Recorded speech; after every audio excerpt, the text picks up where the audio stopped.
I literally wish so badly that you guys could see the tripod thing situation I have set up right now. I have like a loopy phone case. You're literally like balancing on a Swiffer, like leaned up against my bed with like hair bands tied around the phone so that like it stays in place, but it's fine, it works. We're gonna roll with it. It's literally been 1,000,001 years since I have sat down and filmed a video, but it's 2018 and I've pretty much decided that YouTube is going to be one of my big goals for this year. I want to film a lot more videos. Editing is something that I really love to do and something that I'm kind of wanting to do in my future career, so I'm back. I want to do more videos, so long intro, not necessary, but for those of y'all who don't know, I just came back from studying abroad in Australia. I was at the University of Adelaide in Adelaide, South Australia. I was there for my fall semester of my junior year. It's spring semester now. I'm back in College Station. I'm back at A&M. I've just moved into my house. But yeah, so I just wanted to come on here and kind of make a video about what you need to know if you're wanting to study abroad in Australia, because whenever I was trying to figure out where I wanted to go, I was all over YouTube looking for videos about it and I wasn't able to really find that much. So I'm kind of putting this out there hoping that it can maybe be helpful to someone else that's thinking about it and just to kind of share a little bit about my experience. So school in Australia is very different from how it is here in the US. Of course, obviously the way I'm going to be speaking about this is from a US point of view. School in Australia, from what I understand, is kind of similar to other places. I made a lot of friends from the UK, my boyfriend's from the UK, and he kind of said that the schooling there is very similar to their school system, and I think maybe some European school systems, but coming from America, school in Australia was completely different and a very big adjustment, and I didn't feel like I was super prepared for it. Just to kind of start off, so once again, I went to the University of Adelaide, so I'm going to be talking about my experience there. So the first kind of difference that I noticed there was that a lot less time is spent in class there than it is here. So over there, full-time was 4 classes or 12 hours, where over here, full-time is, 12, I think 12 hours is still full-time, but basically to finish your degree on time, you're gonna have to kind of take 15 hours a semester. So over there was like 4 classes was pretty much it. That's what you took. So I signed up for 4 classes. I took an anthropology class, media theory class, which goes along with my major. I'm a telecommunication media studies major. And then I took, why am I blanking? Oh, I took history of crime and punishment in England and Europe, which kind of sounds random, but it counted for one of my like cultural credits that I needed. And then, and then I took an environmental literature class. I think it was called Wild Places and City Spaces. I need a literature credit, so I went ahead and got that out of the way over there. So right off the bat, I was really confused whenever I had to register for classes, because whenever you went to register, you have to sign up for a lecture, and you also have to sign up for what they call a tutorial or a seminar. So lectures are pretty much just like how lectures are here. You go, the teacher talks, you just kind of learn, you take notes. And then tutorials is kind of like a smaller group from your lecture. So your lecture might have 200 students in it or something like that. And then your tutorial will be a group of about 15 students from your lecture. And it's a small group scenario, and it's a lot of discussion. It's a lot of talking about the readings and the chapter and what you talked about that week. So yeah, that was something that I've never really done before. So basically lectures in Australia, you just don't go to them, is basically all I can say. I learned that very quickly. Lectures are kind of more for, I don't know, it's almost more for if you want to go. You never really use anything from the lectures. Obviously, I'm just speaking from my experience and from my major. I'm sure if you're like a math major or, I don't know, anything else, it might be different. But for my major and for my classes and from what most of the students were telling me, you just don't need to go to lecture. Like, I tried to go the first few weeks and there would literally be like 5 people in class. All of the lectures and lecture slides are recorded and they're uploaded online, so if you did actually need anything from them, you could go online and watch the lecture over. So there's really no need to go. Tutorials, however, were definitely mandatory. You were graded on your participation in tutorials. That was something that went along with every class. About 10% of your final grade would be off of whether or not you attended tutorials and whether or not you participated in tutorials. So every week for all my classes, you had like an amount of reading you had to do. You had, maybe a little assignment you had to do, like write a little paper or whatever. It usually wasn't anything too big. It usually didn't take too much time, but that's what you were going to be discussing when you came to tutorials. And because it's such a small group setting, your tutorial leader kind of, gets to know you and learns your name, and like if you're not there, they'll know. So you get knocked down on your participation, and that can affect your overall grade if you don't show up. For us, exchange students, if you missed more than 2 classes, or more than 2 tutorials, you failed the course, which obviously is not good being an exchange student, because that'll violate your visa, that'll violate, you getting credit for studying abroad. So you really had to go to the tutorials. That wasn't really an option.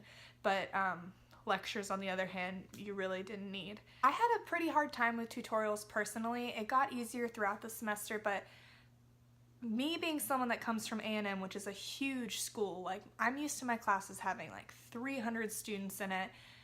It's just very different being in a small group and being expected to speak and participate. Like, I'm just used to, I go to class with my head down, I have my laptop out, I take my notes, I don't talk to anyone, and I go home. And it was really different for me to like be required to speak, because if you didn't speak in a class, it was basically the same as you not going. You weren't going to get credit. And I even got kind of yelled at by a teacher because I had my laptop out while she was presenting, and that really kind of took me aback. She was kind of like, that's extremely rude, you shouldn't be doing that, like, you're making the speaker feel like that you don't care. And I'm just like, yeah, sure, like I understand, but that's just not what I'm used to, In school here, everyone has their laptops out. Everyone's like ready to take notes. It's just kind of a part of your school supplies is your laptop, and that's just what you do. But yeah, it was a big adjustment, and I ended up liking it because it's kind of an easy way to kind of get to know your classmates, I guess. And by the end of the year, it was something I kind of enjoyed, but it's just different. That's all I can say. It's different. It's not wrong, but it's different. So the other big thing that was really hard for me to get used to is everything was essays. All your grades were essays. There were no tests, there were no exams. So that's kind of what I'm talking about when I'm saying that like lectures really weren't necessary, because you're not tested over your lecture. Here, I'm so used to, you go to lecture, you go to class, you take your notes, and you basically like regurgitate everything when it comes to the exam. Like you have to learn, you have to pay attention. And for Australia, it wasn't like that. Everything was essays. Everything was very independent learning. They were very focused on independent study and, in like basically independent study.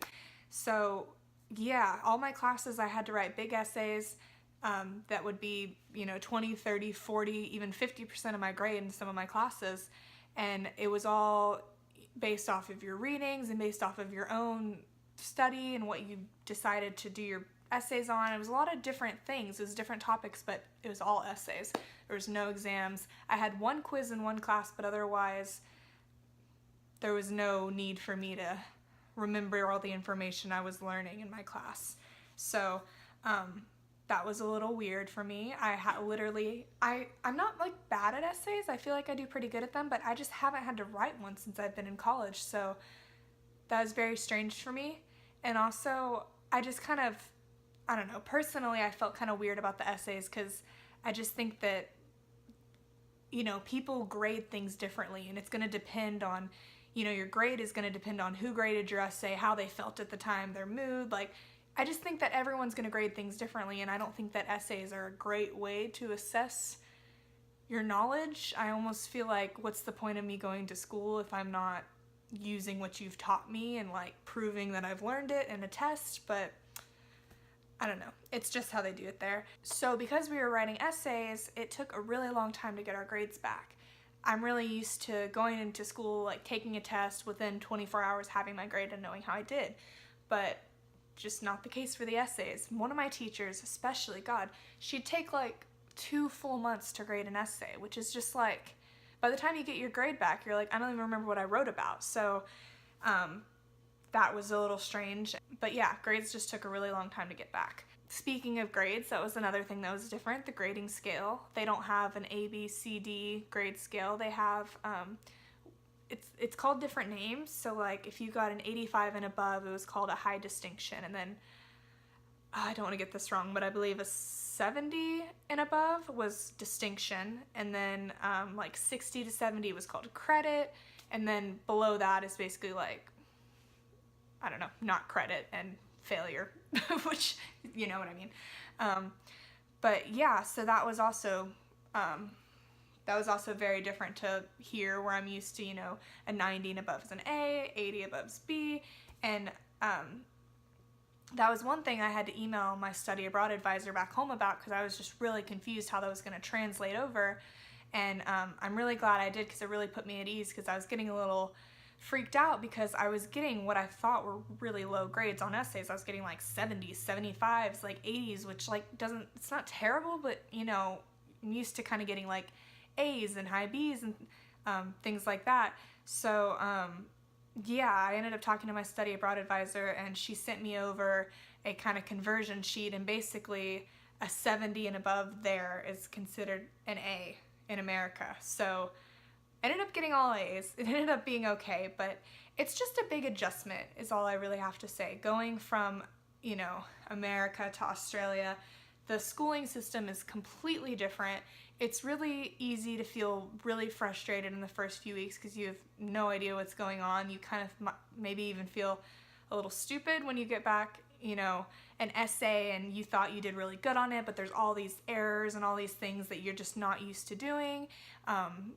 I was told my essay was a little like informal, and then that my like citations were wrong because every teacher wanted them a different way, and it just requires some adaptation and a little patience. But overall, school in Australia was good. I enjoyed it.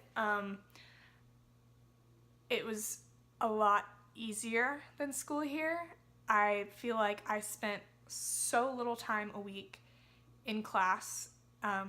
Studying just basically wasn't a thing because we didn't have exams. It was basically like just, you know, go to your tutorials throughout the week, which only take up about like 4 hours of your week because, you know, you weren't going to lectures, you were just going to your tutorials. So you'd only spend about 4 hours a week in class, and then, you know, you really wouldn't have to do any like outside work until your essays were due. So you would cram doing your essays for like 2, 3, 4 days, and that was pretty much the only time you really had work other than just your little readings you had to do before your tutorials.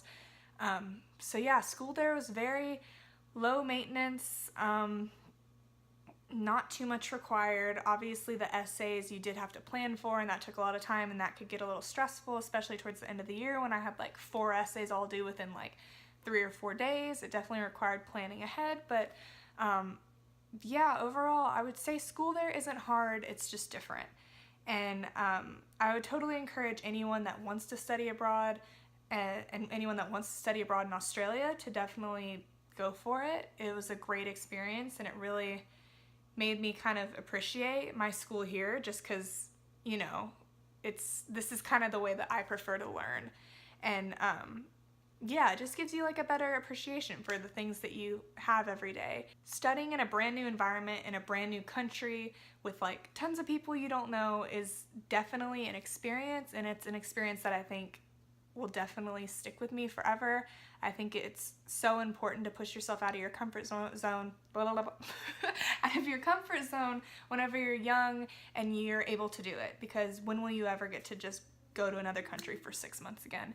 So yeah, that's about it. I'm gonna be making a whole nother video about other things about Australia that were different just in like everyday life, but I wanted to make this video specifically about the schooling. If you have any questions that I didn't answer, just leave them in the comments and I'll respond. But yeah, that's basically it. I hopefully have a lot more videos coming in the next few weeks, so watch out for those. But for now, thank you guys so much for watching. Bye.